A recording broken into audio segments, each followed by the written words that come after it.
que ele fala como que para ele foi importante o trabalho do Fernando Diniz. Não vou falar de recuperação, mas no momento em que ele passa por uma situação difícil na família, enfim. E aí, colocando ainda mais elemento nesse trabalho do Fernando, que não é só campo. Que ele consegue trazer muito dos jogadores o lado humano e aí dentro de campo potencializar, enfim, diversos fatores. O Arias é um baita jogador. Olha aí, então o Germancano e o Arias na vitória por 5-1 em cima do River. Então o Cano com seu hat-trick, o Arias fez 2 gols, o Arias teve uma assistência. E aí o número de chutes dos atletas e ações na área rival, uma baita de uma dupla, né? Uma dupla que vira um trio, que vira... O que foi? Não. Pensei que você estava discordando. Uma dupla que vira trio, que vira um quarteto com o André, que vira um quinteto com o Marcelo. Que vira uma máquina de jogar futebol coletivo. Que vira um conjunto. Não discordando da gente, mas a gente acho que não falou do Arias na primeira parte, né? Sim. Porque a gente falou muito do Cano, acho que até do Ganso, né? Mas não falamos do Arias, que, caramba, a gente tem que falar dele. Tem que falar dele. E é muito legal, eu não lembro que jogo que foi, depois que ele trouxe esse lado íntimo dele com o Fernando Diniz, né? Dessa relação que ele fala como que para ele foi importante o trabalho do Fernando Diniz. Não vou falar de recuperação, mas no momento em que ele passa por uma situação difícil na família, enfim. E aí, colocando ainda mais elemento nesse trabalho do Fernando, que não é só campo. Que ele consegue trazer muito dos jogadores o lado humano e aí dentro de campo potencializar, enfim, diversos fatores. O Arias é um baita jogador. Vamos falar então sobre o que a gente estava conversando em off aqui, sobre o Ganso. Porque, cara, ontem aquele passe que ele dá, né, pra sair o gol, foi o segundo gol, né, do Cano no jogo. É, claro que o River assiste, né, a passagem do jogador, acho que foi do Samuel Xavier, né? Isso. Mas o Ganso, a leitura, né, ele fica paradinho, ele espera o movimento pessoal, porque ele fala assim, pode ir, se você, eu vou te encontrar, passa, que eu consigo colocar a bola onde é melhor pra você. É a melhor fase do Ganso ou você acha que aquela do Santos ainda era melhor? Então, eu acho que é a fase mais completa dele. Tá. Porque ele melhorou muito sem a bola, ele é um jogador muito mais intenso hoje. Atrás, ele condiciona muito o jogo do Fluminense, ele é um facilitador. Tecnicamente, ele é um jogador brilhante. E eu acho que o Diniz conseguiu melhorar um pouco da parte física. E só pra pegar um pouco do que a Mari falou, pra finalizar, pra mim o Arias é o melhor jogador do Fluminense, tá? Desde a última temporada, jogador subestimado, ele que permite o esquema funcionar. Ele é o motorzinho do Fluminense, já deu 10 assistências, a gente tá em maio, são 4 gols e 10 assistências. Tem um entrosamento muito grande com o Cano, né? Liberdade para circular, para criar. Um pouco, né? Porque acaba que, querendo ou não, o Ganso pode ter mais mobilidade, mas ele não é o cara da explosão, da velocidade. O próprio Keno, ele é o do 1 contra 1, mas ele é um jogador mais velho que, em dado momento, ele cansa, ele sente até... A gente espera que ele não tenha tido nenhum tipo de lesão mais grave, né? Porque tem sido recorrente. O Cano não é esse jogador de velocidade. O Arias é esse cara para dar, ele talvez, incomoda demais, né, esse ritmo, né, Mário? Ele gera preocupação no adversário, o Arias, né? Porque é muito difícil marcá-lo e fechar espaço para ele. Porque, assim, ele explora muito bem, né, o E ele é corredor. forte fisicamente, ele sustenta a pancada. Embate, né? É isso E mesmo. o início da temporada, às vezes, não sei se ilude, mas a gente perde um pouco da referência. Porque o Fluminense, a gente tá falando do Fluminense, pega adversários que são muito fracos ali no estadual. Sim. Então, muitos desses números do Arias, do Cano, você tem ali 4 gols contra um Volta Redonda do Cano, por exemplo, ou os gols contra o Bangu, contra a Portuguesa e tal. Acaba perdendo um pouco de relevância. Né? A gente perde a referência do que é esse time. Mas o fato é que a temporada pra valer começou e o Fluminense vem mantendo isso. Perdeu tudo bem, vai um jogo pro Fortaleza, mas ele fez grandes partidas no Campeonato Brasileiro, começou bem, né, contra o América e contra o Atlético Paranaense, e na Libertadores ele tem 100%. Ele tem uma grande volta e no Carioca contra o Flamengo, que aí sim, né, um adversário de peso também. Exatamente. Então não é só uma ilusão, ele tá mantendo esse nível. Não é. E ainda, concordo completamente com você, assim, teve time que foi muito bem no estadual, não é que usou como laboratório, mas aí ele deixou uma impressão e quando foi pro embate mesmo... O Grêmio.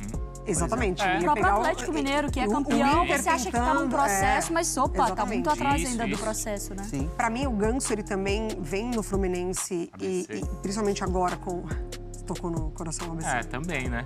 Verdade. Mas eu vou voltar lá, se Deus quiser, você vai ver como as coisas vai voltar. Isso dar de você, sim. Com o Fernando Diniz, nesse momento, o Ganso ele também quebra um pouco essa obrigatoriedade do jogador brasileiro precisar lá fora ser o seu melhor, a sua excelência acontecer lá. Então, assim, ele não foi bem lá, ele volta E aí o futebol brasileiro, com o Diniz, com o Fluminense, permite com que o Ganso viva a sua segunda melhor fase na carreira, vamos dizer assim. E só uma coisa que a gente mais cedo falou do Cano, Mari, a gente falou assim, poxa, os times especularam tantos nomes importantes e o Cano estava no mercado e o Fluminense foi lá e enxergou. Mas talvez nem o Fluminense esperasse isso. Porque quando o Fluminense pega, era pra ser um reserva. Ah, não, a gente tem o Fred. O Fred tá lá. Mas já que o Cano tá aí sem fazer nada, vamos contratá-lo. O Fred tava com aquela ideia de aposentar no meio do ano, então já vamos fazer a transição. Muito boa. Foi uma transição muito boa. Não, e foi até sem deixar acelerada. espaço. E foi até acelerada, porque em dado momento o Fred estava à disposição ali pra jogar um tempo ou outro, mas não precisava, porque o Cano respondia. E o Fred, mesmo entendendo o tamanho que ele tem no clube, ele nunca ficou insatisfeito quando ele viu que o Cano estava rendendo mais. Não, ele permitiu que isso acontecesse. Permitiu, assim... Ele contribuiu, né? Cara solidário, né? O Diniz sempre fala isso, né? A mentalidade desse Fluminense é essa, é ser um time solidário, coletivo. E eu acho que essa mentalidade é que explica o que a gente está vendo dentro de campo. E ele aparecia no time que era o que disputava o Carioca, lembra? O Fluminense, aquele início de temporada, teve os jogos de Libertadores, era o Fluminense do Abel ainda. Era o Abel Braga. Era o Abel Braga e a gente falava assim, poxa, o time reserva parece que joga melhor que o titular. E o Cano era do time reserva, O Cano foi o melhor destino possível. E que a gente vê uma repetição agora, que era um time espetáculo, que levava gente que não era tricolor, como o Conrado, ao estádio, para ver o time jogar. O Fluminense repete isso agora. O Fluminense hoje é a grande atração do futebol brasileiro e sul-americano. E ontem, 5-1, como é que você conta a história dessa goleada, Pedrinho? André, o primeiro tempo foi um primeiro tempo mais mastigado, né? Acho que o River equilibrou por causa que o jogo foi picado. A gente tinha a sensação até que poderia terminar de uma forma dura o jogo, né? Com certa violência. E teve, né? O Diniz não conseguiu, acho que, impor. Né? Até o River teve ótimas oportunidades, assim, também de gols. No segundo tempo, foi um segundo tempo diferente, né? Quando ele consegue já acionar mais aquele jogo agrupado, com aproximação, o Samuel atacando a última linha com perfeição, o Arias voando, né? E o Ganso achando passes incríveis, né? Mas isso tudo potencializado pelo jogo. Eu acho que assim, André, a gente tá junto já desde... Eu cheguei acho que em 2019, no momento que o Diniz estava no São Paulo, e a gente tinha muitos debates sobre isso. E foi no momento que ele estava em queda e eu resistindo aqui. Não estou falando que fui eu, nada disso, não estou querendo dizer isso. Olha o passe do Ganso, vou te fenomenal. Porque já que você citou, esse passe é coisa linda, né? Ataque no espaço. Mas como o Pedrinho gosta de dizer, isso é treinado, hein? E falaram que quem faz o espaço é quem está com a bola, isso é um grande erro, né? O espaço, você gera o espaço através de movimentos. E ali foi um movimento que não foi o cara da bola que gerou o espaço, não. Foi o movimento que fez com que o espaço aparecesse. E aí, eu acho que assim... Por que eu brigava muito assim e falava sobre esse cara aí? Porque assim, eu via algo diferente, algo que não é o que a gente sempre falou, o Brasil não joga mais como jogava em 82, e isso não vai jogar mesmo, isso nunca mais vai existir, porque são épocas e formas de jogar diferentes. Mas o Diniz, eu acho que ele traz o prazer do que é mais próximo à característica do futebol brasileiro. Se a gente reparar, André, é um jogo de poucos dribles. É um jogo, não tem nada a ver com o que a Alemanha fez, tá? São modelos diferentes. Mas o que a Alemanha fez no 7-1 é mais ou menos isso. É através de troca de passe, atacando o espaço, com aproximação e ir ganhando jardas. Movimentação, né? Muita movimentação e ganhando jardas. Você não depende a todo momento que o cara pegue a bola e drible 3 jogadores. Não, é toda hora opção de passe.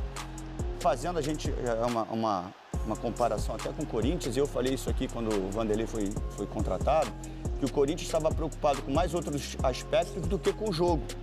E aí você me dá agora o maior exemplo do que é o futebol hoje.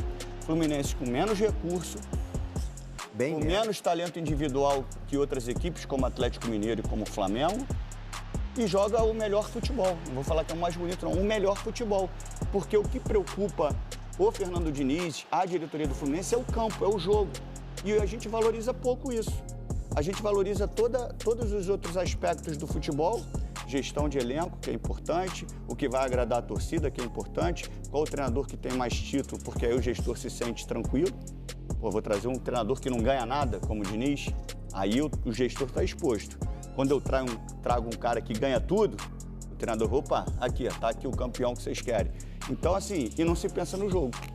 Então, o Fluminense pensou no jogo, ele já foi mandado embora da outra vez de forma errada, e eu sei que muita gente ali dentro não queria. O próprio Mário não queria.